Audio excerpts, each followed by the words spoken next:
Alors bonjour à tous, bienvenue à bord de Namasté. C'est un Sun Odyssey 45.2 qui a 20 ans, qui fait 14 mètres et on se prépare au grand voyage et donc on a des nouvelles voiles. Et aujourd'hui on va vous faire un petit tuto sur comment fonctionne la prise de riz automatique, parce que j'ai fait installer sur cette voile 2 riz automatiques.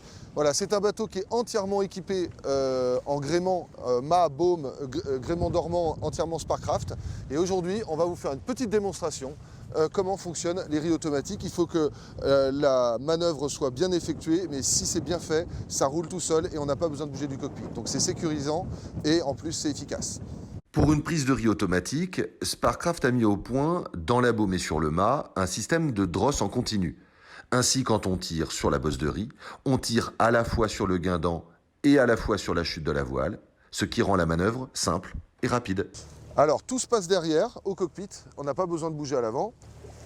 Ce qui est important, c'est évidemment d'être synchrone quand on va faire la manœuvre. C'est-à-dire qu'on ne peut pas, comme avec les riz à l'ancienne, se dire j'affale de la toile et puis de toute façon je tire derrière ma bosse de riz et puis ça va marcher. Là, il faut que la grand voile baisse et qu'en même temps, au fur et à mesure, on reprenne le riz pour pas que ça bloque avec les plis et pour que le système coulisse bien. Donc ça, c'est important. Je vais baisser la grand voile, mais je vais tirer en même temps mon riz. Démonstration.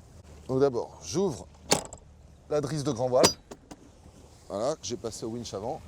Et je vais aller maintenant baisser ma grand voile en regardant mon repère, c'est l'anneau à friction au niveau du guindant que je dois venir placer au plus bas. Et en même temps, je tire sur le riz. Et là, j'ai mis une marque noire au marqueur sur le boot. Et là, je sais que je vais venir ici, le marqueur ici, je vais m'arrêter.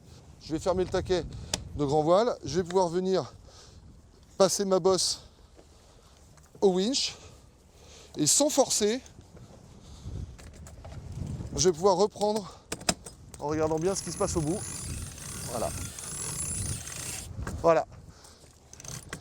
Et là, maintenant, je sais que pour reprendre, comme j'ai pris une marque noire au niveau de ma drisse, j'ai plus qu'à reprendre la drisse, lui donner juste quelques tours. J'ai pas besoin de tout réhisser, de faire trop d'efforts. J'enlève le moins de toile possible pour avoir le moins de toile possible à renvoyer. Et là, vous voyez, j'ai repris ça en étarquage de guindant parce que ma grand voile, vous voyez, elle est nickel et j'ai pas bougé du cockpit. Voilà. Et en plus, avec des anneaux à friction, c'est extrêmement solide, c'est extrêmement efficace et ça marche tout seul.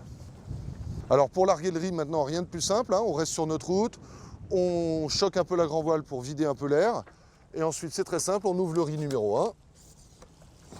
Là, on lâche tout simplement, hein. Le riz va remonter, je reprends ma drisse et il n'y a plus qu'à réhisser tranquillement. Voilà.